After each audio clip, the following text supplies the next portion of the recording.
The bullet ripped through the bathroom wall, shattering the mirror and grazing the toilet paper. I jumped up, my heart pounding, and dashed out of the bathroom. My face must have been as white as a sheet. What the hell was that? I yelled, my southern accent sharp with fear. Elvis was sprawled on the couch, a gun in his hand, the barrel still smoking. He looked up at me, his eyes calm, like nothing was wrong. "Hey now, hon, just don't get excited," he said, smiling. I couldn't believe it. Elvis had just shot a gun inside the Imperial Suite, and I could have been hit. Sonny and Red were there too, looking just as shocked as I felt. Elvis had always been a bit of a wild card, but this was something else. He loved guns more than anyone I knew. He had dozens of them, maybe even hundreds. He'd carry them everywhere, even on stage. He said it was for protection, but it just seemed like he was asking for trouble. I remember the first time I met Elvis. He was different from anyone I'd ever known. He had this magnetic presence, like he could light up a room just by walking in. But there was also something dark and unpredictable about him. He could be charming and sweet one minute, and then do something completely crazy the next. Dave Hebler, my friend and karate instructor, had introduced me to Elvis. Dave was a regular at the house on Montevideo Road, where Elvis lived with his bodyguards, Sonny and Red. Dave and I would often hang out there, and sometimes Elvis would join us. He was always polite and friendly, but you could tell he was a man with a lot on his mind. One night, Dave and I were working out in the front yard, practicing some karate moves. Red was learning from Dave, and we were having a good time. Suddenly, Elvis appeared in the doorway, holding a Thompson submachine gun. He pointed it at Dave and laughed. "Rat-tat-tat-tat-tat. Sure as hell beats karate, huh, Dave?" Dave just smiled weakly, but I could tell he was as surprised as I was. Where did Elvis get a machine gun? And why did he think it was funny to point it at someone? Elvis's obsession with guns was just one of the many things that made him unique. He was a superstar, but he lived like a king with his own set of rules. He could be generous and kind, but he could also be reckless and dangerous. That night in the Imperial Suite, I realized that living with Elvis was like riding a roller coaster. You never knew what was going to happen next, and sometimes it was terrifying. But despite everything, I couldn't help but be drawn to him. There was something about Elvis that made you feel alive, even when you were scared out of your mind. Elvis was a man of many moods, and one of the most striking was his love for guns. I remember one day when a sailor at a concert was terrified and standing to attention. Elvis told him to stay that way and drove around the block. When he came back, the sailor was still standing there, stiff as a board. Elvis thought the gun was a powerful equalizer, especially with bullies. Most days, Elvis would wake up late, sometimes around 4 or 5 in the afternoon. He'd order a massive breakfast, and more often than not, a gun would be by his side while he ate. He'd turn on the TV, and we'd all hope nothing came on that he didn't like. If he didn't like a singer, he'd criticize them. He especially hated Robert Goulet, though I don't know why. One afternoon, Robert Goulet appeared on the TV, and Elvis, without hesitation, grabbed a .22 and shot the TV, blowing it to pieces. He then calmly went back to eating, saying, "That will be enough of that shit." One night, things got really serious. We were in a hotel suite in Asheville, North Carolina, getting ready for a show. Elvis was in a bad mood, and suddenly pulled out a revolver and shot a TV set. The bullet ricocheted off the TV and hit Dr. Nick, his doctor, right under the heart. Luckily, the bullet was spent, and just bounced off his suit. We quickly replaced the broken TV with one from the bedroom, and I had to smooth things over with the security guards who were banging on the door. Elvis would often go on shopping sprees for guns, buying them by the load. One time in Beverly Hills, he bought 32 handguns, a shotgun, and a rifle in just 1 month. He'd shoot TV in hotel rooms and at home. Even his daughter Lisa Marie, who was 7 at the time, noticed and asked, "Daddy, why did you shoot the TV?" He just smiled and said, "Aw, honey, there was something on it that Daddy didn't like." His guns were always loaded, but the first chamber was always empty. This was a safety measure I taught him after a friend died when his gun accidentally fired. Elvis had a bad temper, and the empty chamber gave him a moment to think before pulling the trigger. I remember one time at a movie theater when a guy was banging on the bathroom door. Elvis got mad, pulled out his gun, and pointed it at the guy. Thank God the first chamber was empty. Sometimes when Elvis was bored, he'd shoot balloons or light bulbs in his pool. But the scariest times were when he'd get angry at other drivers. He'd chase them down, show them his police badges, and give them a lecture. He thought he was a cop, even though he was just a superstar. He'd lose control and start shooting, like the time he tried to shoot a beer can off a car in front of his fans at Graceland. I was terrified, but he just laughed it off. Elvis had a legitimate sheriff's badge from Shelby County, and so did we, his bodyguards. He was fascinated by the authority that came with being a cop. He'd go to great lengths to get those badges, even though he didn't need them to be a star. But to Elvis, they were a symbol of power and control, something he craved more than anything. Living with Elvis was a wild ride, and his guns were always a part of it. We never knew what he'd do next, but we always hoped it wouldn't end in disaster. Elvis and we were like two peas in a pod, but not always. You see, Elvis was a mass of paradoxes, contradictions, and complexities. His generosity vied with his selfishness, his sunny moments battled with his black ones, and his demand for excitement clashed with his easy acquiescence to boredom. Most people have a guiding force called maturity, a kind of inner alarm that goes off when they go too far. But Elvis, he never really had that. Since before he was 21, Elvis was wrapped in his celebrity status, packaged and sold to millions. There was no need for him to grow up. Maybe that's why he was so irresistible to so many. He was like a Peter Pan, a kid who never wanted to grow up, and he managed to thrive. For the first 17 years of his life, up until he left Hume's high school, there was little to shape his destiny. Despite the clear-cut impact of his dirt-poor Southern background, the influences that molded him were more confusing and blurred than you might think. For poor kids, life goals are simple. They want a steady job, a family, and enough money for a few beers. Red West, who was like a brother to Elvis, knew this well. He grew up in a broken home, played football, and had his share of fights. He never allowed himself to dream big. To him, a good steady job and a family were the best he could hope for. Red went into the Marines, not knowing what he would do after that. But he had a sensitive side, as his later songwriting career proved. Still, he knew better than to show it too much. Elvis was different. He was an only child, and his mother, Gladys, loved him more than anything. She worked hard to make ends meet, doing whatever she could to make life a little easier for Elvis. She walked him to school until he was 12 or 13, not because she wanted to turn him into a mama's boy, but because she loved him so much. Elvis did everything he could to make life better for his mother. At 15, he got a job as an usher at Lowe's State Theater, making $12.50 a week.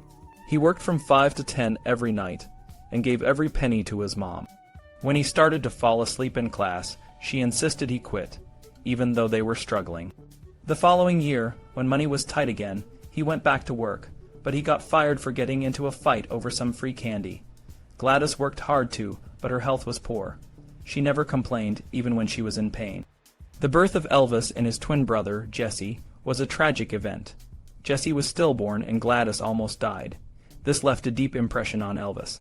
He saw how much his mother sacrificed for him, and he never forgot it. Vernon, Elvis's dad, had dreams too, but he rarely showed them. When life got tough, he would drink a little more than he should. Elvis saw the hopelessness in his father's life and decided he would make a different choice. He rarely drank even as he became famous. Elvis was in a tough town, a tough neighborhood, and a tough school, but he wasn't tough himself. He was surrounded by jocks with crew cuts, but he didn't fit in. If he couldn't be like them, he decided to be someone else, and he was. When Red and I were driving around in his old green coupe, I could see that Elvis was different. He was wild, with fancy clothes and a wild hairdo. I knew he was asking me to come along as a way of saying thanks for pulling him out of jams when other kids picked on him. He was lonely, and he needed someone his own age he could trust. Elvis never said thanks outright, but he never forgot a favor. When Dave helped him out of a few embarrassing moments, Elvis remembered. He showed his gratitude through deeds, like giving someone a car. He liked to watch your reaction, but he never harped on it. He expected total devotion and loyalty in return, and sometimes that was hard to give, especially after one of his wild temper fits. But then, he'd do something nice, and it would all be forgotten. Elvis was a complex guy, but he was also the most generous and loyal friend you could ever have. By the end of 1954, things were looking up for me, Elvis Presley. I was still driving a truck and playing gigs whenever I could, but it felt like I was finally making some progress. The extra money I earned helped my family move into a new apartment on Lamar Avenue. It wasn't a mansion, but it was better than the old place at Lauderdale Courts.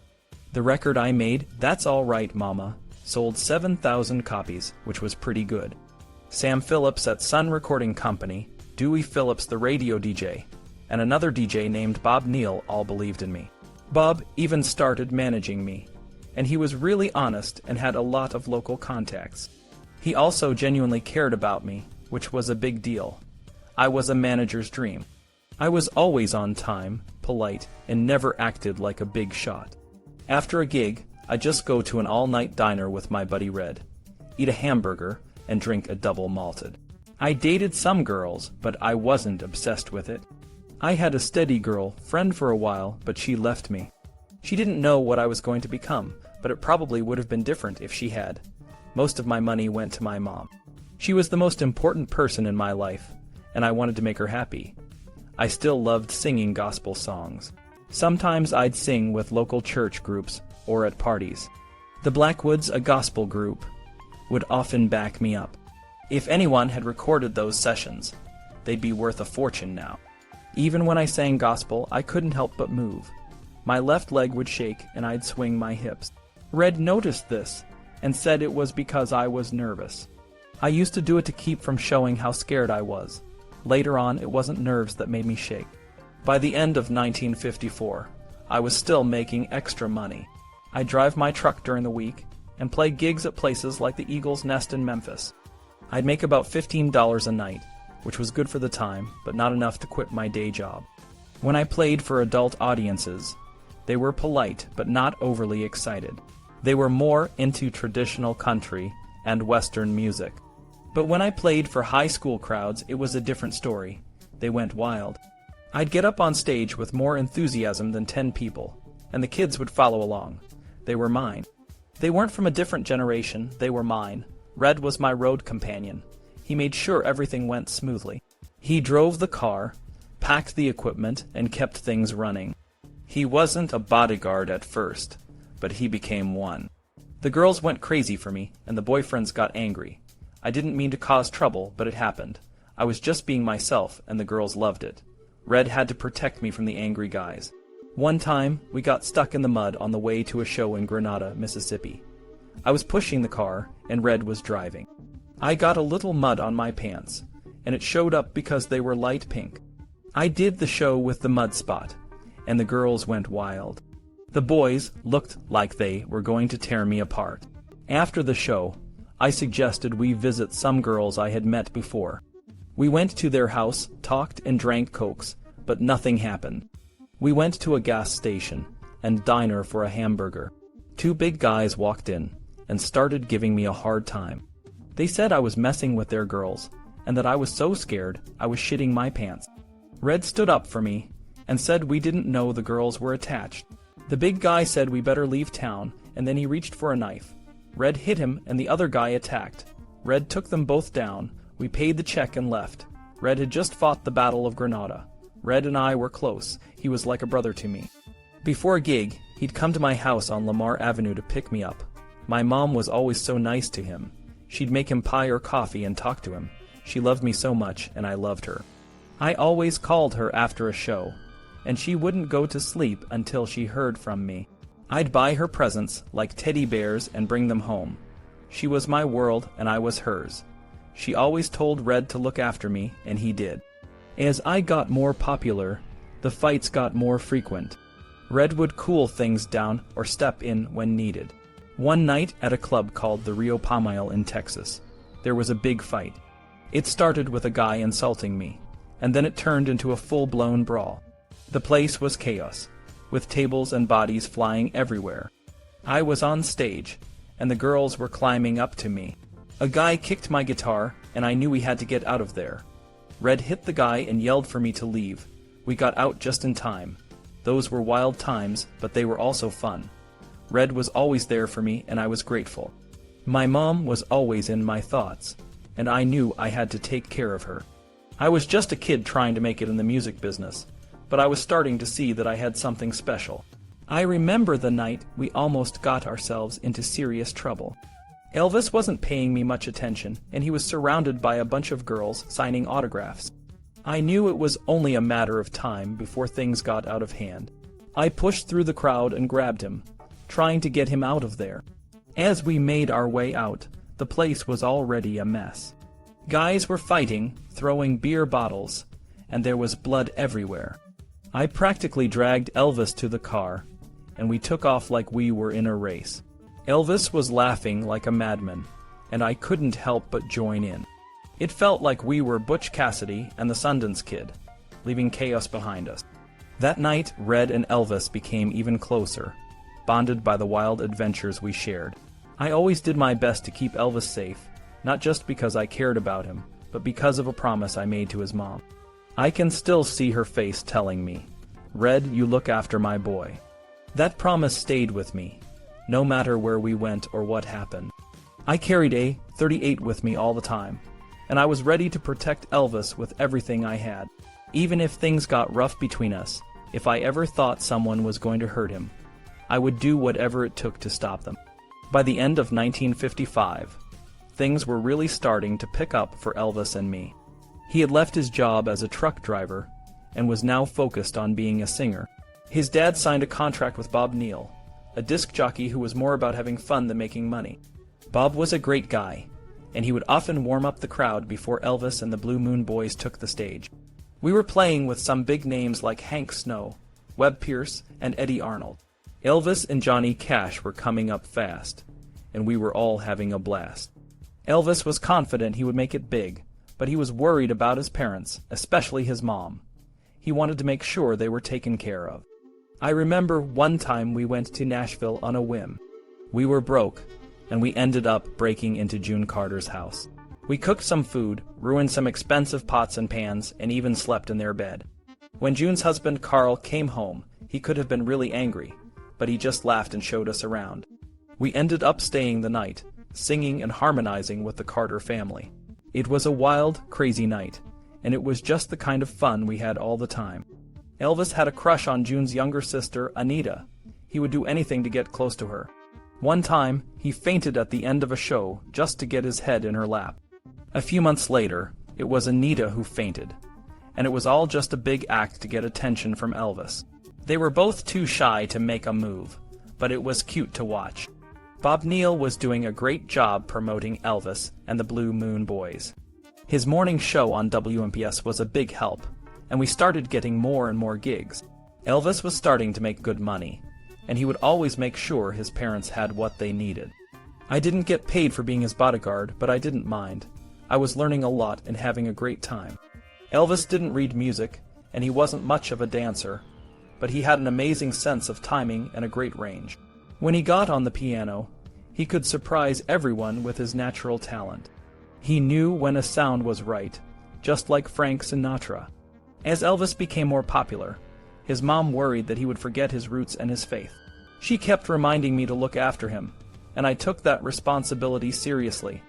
By the end of 1955, Elvis was an idol in the South, and things were just getting started. The next thing we knew, there were girls on stage, and they had gone wild. It looked like they were trying to eat Elvis alive. They were tearing and clawing like animals. Then one of the legs of his pants went, and his shirt was torn to shreds. It was scary to see what human beings could be driven to. I had always known about the swooning and screaming, but this was something else. We managed to get him off stage in shreds. Of course, it was great publicity, and the papers picked it up all over the South. When Mrs. Presley heard about it and Elvis called her the next day, she was worried sick. Elvis would always minimize the reactions of the crowd and tell his mom that the press was exaggerating. But the thing was, the press stories were very accurate. There was madness out there that night. Mrs. Presley became so obsessed with Elvis's safety that she would constantly dream about him at night. There was always something eerie about the things she would say, like she was psychic or something. Whenever we had a wild scene on stage, or if a riot broke out, whenever Elvis called her, She would somehow have a premonition that someone got out of hand, even before reading the newspapers. Both sides of the family, Gladys and Vernon, were great dreamers. They also had a history of sleepwalking. Elvis inherited this, and when he wasn't with a girl, one of his cousins, Gene Smith or Billy, would sleep with him in case he started sleepwalking. When we were staying in high-rise hotels or motels, we always locked the doors and windows just in case Elvis went out a window in his sleep. It always struck me as if there was something really strange about the Presleys. I mean, I believe all this sleepwalking and dreaming were somehow related to some kind of special powers, something like psychic powers. A lot of that psychic stuff is bunk, but Elvis proved it to me again and again. I remember a case in Texarkana, on the border of Texas and Arkansas. We were on a gig there and driving in a rented Cadillac. The engine overheated, and in no time at all, the car went up in flames. It could have been dangerous. We jumped out and watched the car burn to pieces. The next day, Elvis called his mom. She had no way of knowing what had happened. It wasn't in any newspaper or anything. Nobody knew about it. At about 2 in the morning, she sat bolt upright in bed, snapped clean out of her sleep. She nudged Vernon awake and said, "I see our boy, he is in a blazing car." When Elvis called that morning, she said, "Oh, thank God, you're all right. I dreamed you were trapped in a blazing car." Elvis said he was all right, and nothing had happened. He would never do anything to worry his mom. I was there at the other end of the telephone when that conversation went on, so I know it was true. After the call, Elvis and I looked at each other as if someone had just walked across our graves. It was eerie. Bob Neal had guided Elvis's career to the point where he would pop in and out of the Billboard popularity poll regularly. The teenagers in the South were screaming for him. It was a vital market, but in those days, they still weren't the rich consumer market they are today. Bob Neal was seeking a wider appeal. He had singled out Elvis from the Blue Moon Boys with the tag, the Hillbilly Cat, chosen to attract a wider audience. He needed to convince the big money boys in New York and L.A. that Elvis was not just a hayseed hillbilly singer. He had something more, something new to offer, apart from his brooding good looks and the 3 Southern boys backing him up. What he needed, reasoned Neal, was some national exposure. A big, nationwide television show would be ideal. Bob organized an audition on the Arthur Godfrey Show. It was an exciting chance, and the Hillbilly Cat and the Blue Moon Boys took off for New York amid an air of optimism. This was going to be it. At last, the big time. From now on, no more driving 100 miles to a gymnasium. They were going to sit back and wait for the big offers to roll in. They were going to do the picking and choosing of their gigs. They flew into the cold grayness of New York. As Southerners, they would probably hate the city, but they were willing to love it. They took one look at New York when they were on the ground, and decided they would rather be in a swamp. The Godfrey Show audition team heard them go through their best and biggest routine, and then decided that a swamp might be the best place for the Hillbilly Cat and the Blue Moon Boys. They may have been the cat's pajamas in the South, but in big bad New York, they were just a bunch of hillbilly horses' posteriors. The audition team may have made the biggest mistake of their New York lives. The Hillbilly Cat and the Blue Moon Boys marched back south, beaten into submission by those damn Yankees. The big time, the really big time, was not for Elvis just yet. If ever the boys were suspicious of Yankees, their suspicions had been confirmed. But although it was a bitter disappointment, the boys were still the rage in the South. If that's where their fame and fortune were going to be, then so be it. Just about that time, a man named Oscar Davis happened to arrive in Memphis. Davis was a colorful figure in the South. He was helping his boss promote the Southern sensation of the day, Eddie Arnold. Oscar Davis's boss was even more colorful than Oscar himself. His name was Thomas Andrew Parker. Parker was a colonel of sorts, one of those Southern colonels. He had been given the rank by Governor Clement of Tennessee in 1953. In 1968, Stanley Booth described Tom Parker in Esquire magazine as a latter-day Barnum out of W.C. Fields by William Burroughs. The description not only fit the bill, it was one that Parker relished and did everything to encourage its spread. Parker came from the old school of promoting. Don't care what they say about you just as long as they spell the name right. I'm a great believer in fate, says Red West. It was just as if Tom Parker and Elvis Presley were born and destined to meet. Tom Parker was and is amazing. With Elvis and him, it was like a joint and socket who had been looking for each other. Things were about to take off. Elvis Presley today is often fat and always older, but with a single bat of his long, dark eyelashes, he can command the adoration of any one of several million women of any age. Women seem to forget they are in the 20th century when Elvis comes on stage and revert to ancient idol worshippers, throwing caution and convention to the wind. Whatever it is he has, it triggers a reaction that brings the Neanderthal out in women. But back in the days when Elvis was 20 and just about to board a roller coaster that took him on one of the most unbelievable rides in show business history, he certainly was no stud in the modern sense of the word. There were indeed adoring teenagers by the legion, but his natural shyness and perhaps a belief that it was all just showbiz told him that it wasn't Elvis Presley they were adoring, it was just the image. He would poke fun at that image, amused at the caricature he presented on stage.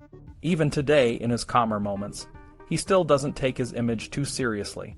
When he comes on stage wearing some outrageous outfit, he is apt to tell the audience, "Here I am in this Superman outfit."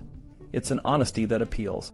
And early on, he held himself pretty much in check as far as taking advantage of all the females who threw themselves at him.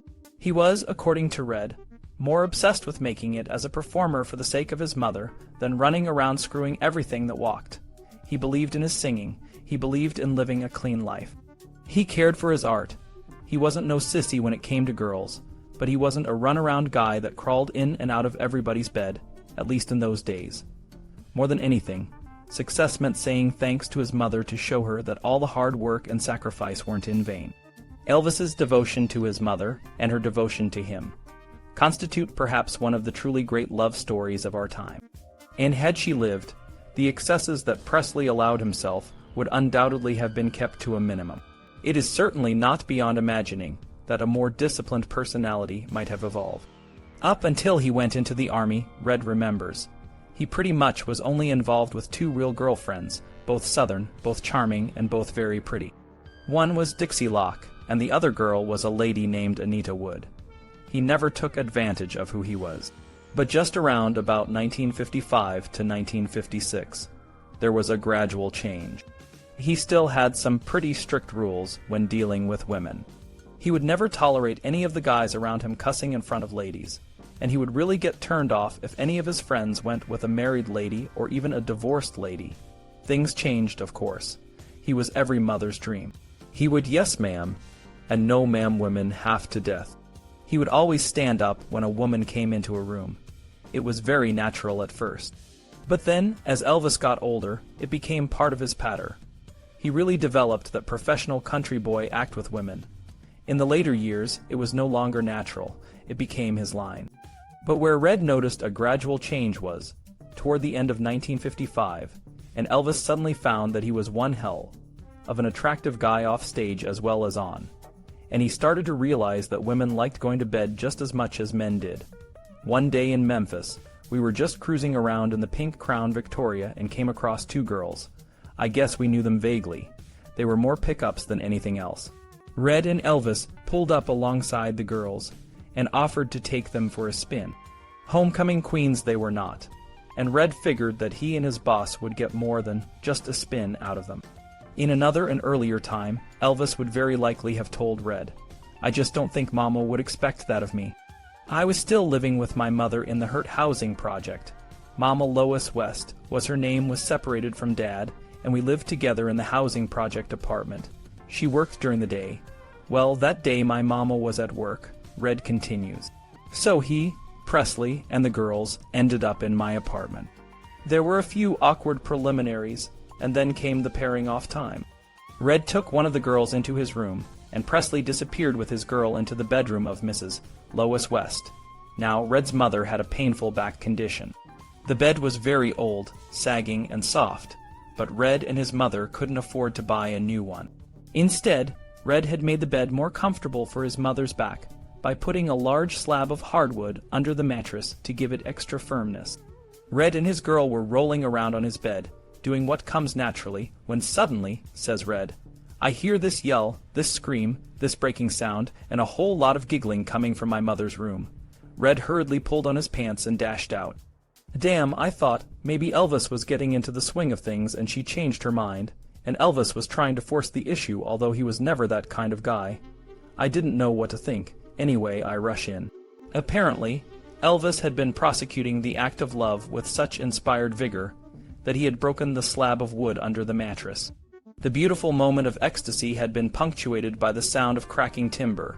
Red chuckles, remembering. It must have been a hell of a shock. Imagine the girl. There she is getting it on. And suddenly the whole world collapses under her. I went into the room, and there they are, half-assed dressed and giggling like school kids in this broken bed. It was pretty funny, but at the time I thought, heck man, old Elvis is starting to lose his shyness. Elvis then started to relax a lot more when there were gals around. Like everything, when Elvis does something, he goes all the way. Once he discovered how easy he could get girls, we were routing them through his bedrooms too, and sometimes 3 a day. That boy sure had a constitution in those early days. It was this newly found appetite of young Presley's that indirectly led to a bristling confrontation between Red and the show business guru of all time, call Tom Parker. It was also Red's first meeting with the man whom he grew to like and respect over the years as one hell of an old man. It was 1956, and Colonel Parker had been managing Elvis for about a month. I think we were in some place like South Carolina, says Red West, and Elvis had a showing the next night in Virginia. When we played those places back to back, there wasn't much time for fooling around. It was a case of do the show, grab a bite to eat, hit the sack, and get moving the next day in the car to the next place. The pace could become very tiring. This particular night, Elvis and his newfound ways with gals picked up this very pretty chick. He took her back to the motel room and shacked up with her. Fine. Now the next morning, I get up and start beating on his door. I was banging and yelling, "Come on, man, we got to hit the road. We got to get to Virginia." We were already late. Well, whatever that gal was doing, Elvis sure liked her act because he wouldn't get out of the sack with her. When he finally emerged, he looked like he had been mixed up with an egg beater. She really gave him a going over. Well, we're really late now. It's winter, and it's sleeting and raining. Colder than hell. We jump in the car, and I drive like a madman through snow, and everything to Virginia to this auditorium. I don't know how we weren't killed on that drive. It was madness. Anyway, after a hair-raising drive, we arrive there. It's still snowing like hell, but out in front of this auditorium, I see this crazy guy in a t-shirt. I get out of the car, and I notice he is puffing on this cigar and has an expression on his face like he is going to kill me. Now get it, kill me, not Elvis. Then I notice that, despite the fact he is wearing a t-shirt in this damn snow, he is so worked up, he is sweating.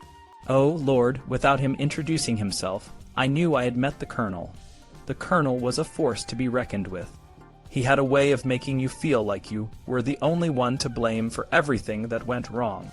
He chewed us out for being late, and I could see Elvis taking it all in, not saying a word. The Colonel was intense, but I could tell he was just as passionate about making Elvis a star as we were. That night, I knew things were going to change. The Colonel was going to push us hard, but I also knew he was the one who could take Elvis to the next level. And so, the roller coaster ride continued, with the Colonel at the helm and Elvis at the center of it all. I remember the night like it was yesterday. It was freezing cold, and the snow was so thick, you could barely see a few feet in front of you. We pulled up to the CBS Theater in Midtown Manhattan, and the Colonel led us inside. I was with Elvis, Scotty, Bill, DJ, and Red. We were all nervous, but the Colonel was calm, like he knew exactly what he was doing. Elvis was already a big deal in Memphis and a few other places, but New York was different. New York was the place where you either made it or you didn't. The critics were brutal, and they had already said some pretty mean things about Elvis. Even Ed Sullivan, who had a famous TV show, said he'd rather show a blank screen than have Elvis on his show, but the Colonel had a plan. The Colonel had talked to Jackie Gleason, who produced the Dorsey Brothers show. He showed Gleason all the numbers from the places where Elvis had played, like how many people came to see him and how much money he made. The Colonel was relentless, and eventually, Gleason agreed to let Elvis perform on the show. It was a big deal because the show was on TV, and it would be seen all over the country. The theater was only half full, which made us even more nervous. But the Colonel had gotten us a good deal, $1,200 for 6 performances. That was a lot of money back then. We all knew that this was our chance to prove ourselves to the whole country. When it was time for Elvis to go on, he was a mess of nerves. But the moment he stepped onto that stage, everything changed. He started playing, and he started singing, and the audience went wild. They were clapping, whistling, and screaming. You could feel the energy in the room. It was like nothing I had ever seen before. Elvis was on fire. He moved around the stage like he owned it, and the audience loved it. Even the people who had been skeptical were on their feet, cheering. The Colonel was right. New York was eating out of Elvis's hand. After the show, the Colonel was beaming. He knew we had done it. We had shown the critics and the naysayers that Elvis was the real deal. The next day, the newspapers were full of stories about Elvis. They called him a sensation, a new kind of star. It was the start of something big. The Colonel was always telling us that we had to work hard and never give up. He said that if we stuck with it, we could do anything. And that night, we proved him right. The Dorsey show was just the beginning. Elvis was going to be a superstar, and the Colonel was going to make sure of it. The rest of the year was a blur. We went from one show to another, one city to another. Elvis was everywhere on TV, in magazines, and on the radio. People were talking about him all the time. He was selling records like crazy, and the Colonel was making deals left and right. It was like a dream, but it was real. And it all started that snowy night in New York, when we showed the world what we were made of. I remember the night Elvis took the stage with the Dorsey brothers. He was like a force of nature, a mix of danger and charm. His moves so raw and powerful that it felt like the whole room was about to explode. The whole country was watching, and for the first time, Elvis wasn't just a local sensation. He was a national icon, and the world was either loving him or hating him, but no one could ignore him. Elvis, with his sneer and his swivel, was the ultimate rebel. He made the censors freak out, and the kids went wild. They saw in him a freedom they had never known before. But for all the controversy, Elvis was just a kid from Tupelo, Mississippi, who loved his mom and still found joy in singing gospel songs. The fame and the money were new to him, and sometimes it seemed like he was as surprised as everyone else. Red West, my closest friend, was right there with me through it all. He drove me around, protected me, and shared in the madness. But the road was hard, and the hours were long. Red, who always did whatever I asked, started to feel the strain. He was working his butt off, and I didn't have the sense to pay him what he deserved. I was giving away cars and houses, but I didn't want my friends to feel independent. I wanted them to need me, to be part of my world. It was a weird way to think, but that's how I was. Red decided to join the Marines. He told me he was leaving, and we hugged it out. It was hard to see him go, but I knew he needed to do what was best for him. Even though he was away, he kept in touch, especially with my mom. She worried about me, and Red was like a son to her. Fame didn't change who I was, but it changed the world around me. I bought my mom a house, a real home, with a swimming pool and a fence to keep the fans out. It was her dream, and I was glad I could make it come true. But the pressure was always there. The managers, the money, the fans, all of it was intense. I needed my boys, my friends to be there, to keep me grounded. They were my family, and no amount of money could change that. The road ahead was uncertain, but I knew one thing for sure. I was going to keep doing what I loved, and I was going to keep my friends close. No matter how big I got, I was still just Elvis, a kid from Mississippi, trying to make it in a world that was changing faster than I could keep up. But I was ready for whatever came next.